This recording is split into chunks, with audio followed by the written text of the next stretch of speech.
Reporting from San Francisco, this is Joanna Ladd. I'm filling in from Whitney Jones, who is out today with a case of the sissies. In an unprecedented move of boundless generosity, the nonprofit Chinatown Community Development Center, or CCDC as it is known, is offering a gift to immediately improve the city of Philadelphia.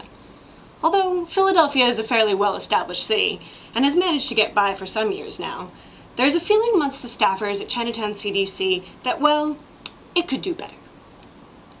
Thus, having just spent years and probably more than $100 honing him into the superstar he is today, Chinatown CDC has decided to give Tim Scammell to the city of Philadelphia as a gift. Tim's coworkers are completely conflicted about the gift. On the one hand, they recognize the gaping hole that Tim's leaving will create in the Housing Development Department, as well as amongst the rock and roll community of San Francisco, not to mention the further loss of civility that San Francisco will bear without Tim's presence improving our public transit and nightclub scene.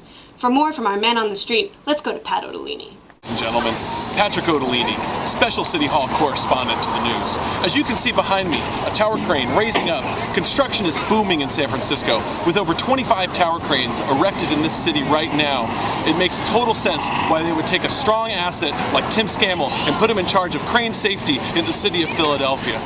City Hall has been reeling with this news all day, and knowing that our permit process is so simple and so streamlined here in San Francisco that losing someone like Tim is really going to affect the management of every construction project in the city. And we really wanted to bring Mayor Lee out here to make some comments, but let's be honest, I'm a pretty new appointee and I don't have the kind of pull to bring the mayor out for my own political jokes. So, back to you, Whitney. Thank you, Pat. On the other hand, Philly. Really? Given the obvious needs there, it was a gift grudgingly given in recognition of the greater need. Chinatown CDC makes no claim that this will lead to the Delaware River no longer being flammable or Philadelphians not throwing snowballs at Santa Claus, but it's a start. This just in. Back to Pat Ottolini with an urgent message. Hi everybody, Patrick Ottolini again, City Hall correspondent for the news.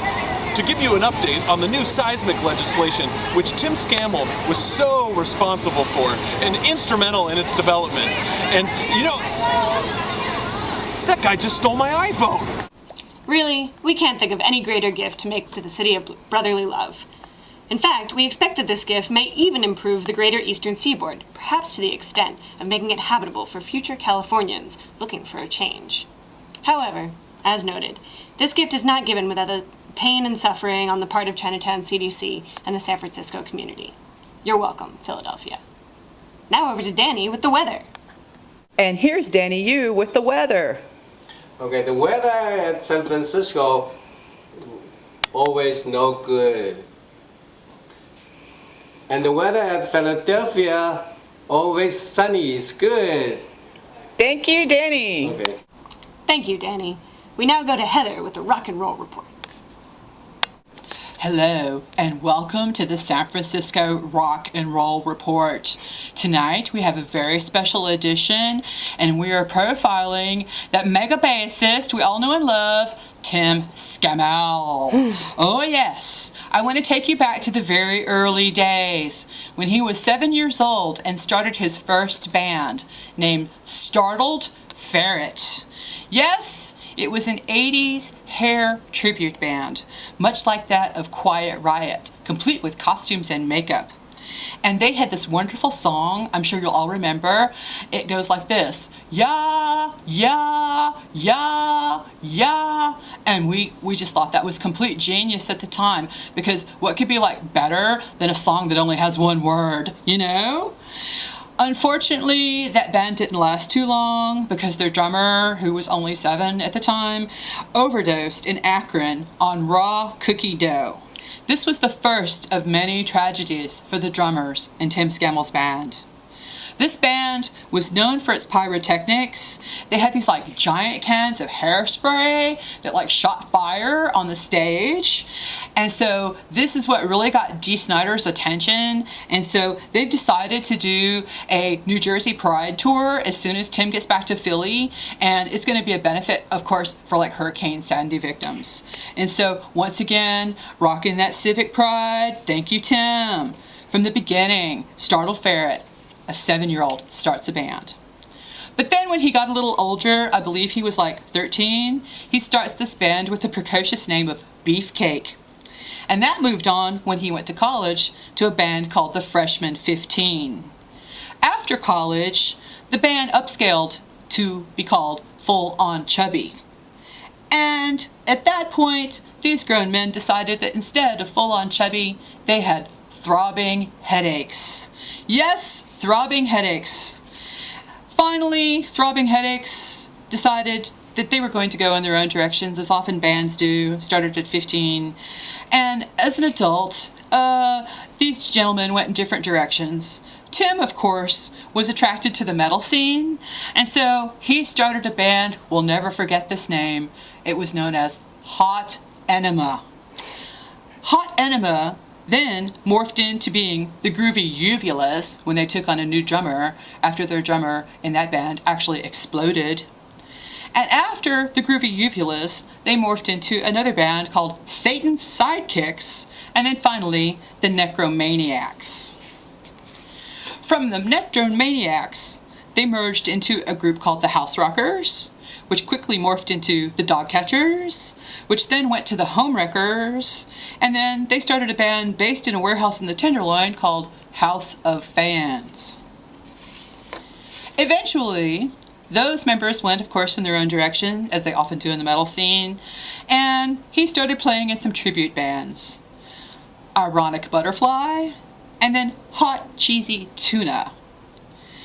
Tired of his tribute bands, Tim decided to go off on his own and form some more original bands, some jam bands, which has brought us to his next incarnation, which was known as Colossal Sex Weapon. With a name like that, you know they sold out shows.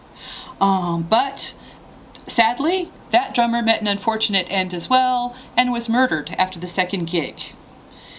Eventually, Sam, the only bulletproof drummer that they've been able to find in this whole 30-year-long career of bands, has joined them eventually, and they've formed a new venture called the Hollow Mirrors. But sadly, with Tim Scammell leaving the San Francisco rock and roll scene, we need to find a replacement mega bassist for the band Hollow Mirrors.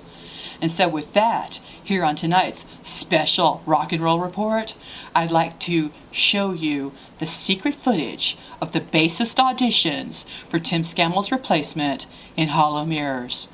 Cue that footage. Hollow Mirrors, bassist auditions, take 1.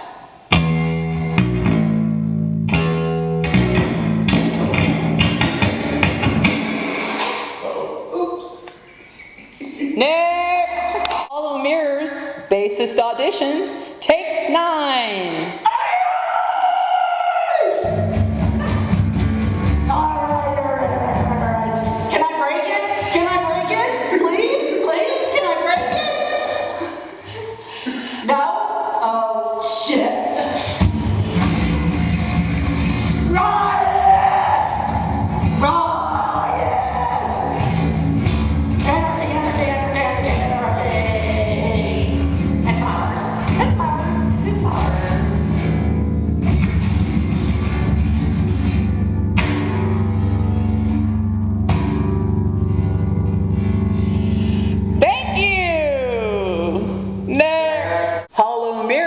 Bassist auditions, take 3. You ready? Yeah, man, it's an audition. Okay. Got it. Cool. Yeah. You ready? Cool. Go for it, man. Cool. Are you ready? Yeah, we're ready. All right. Lay it down, man. Go ahead.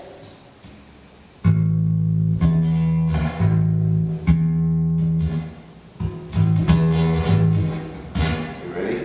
Yeah. We're on. We're live.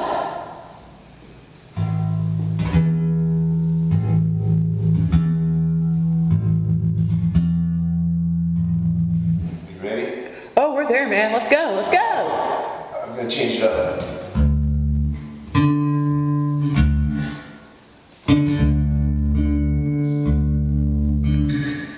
You ready? Dude, are you tuning? No, this is the groove, man.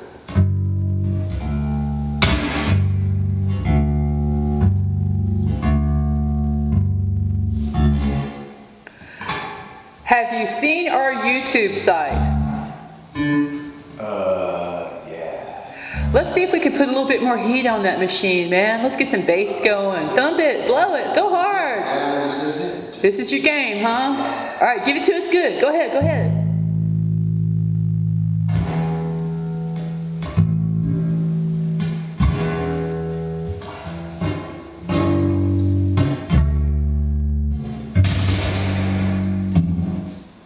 Yeah.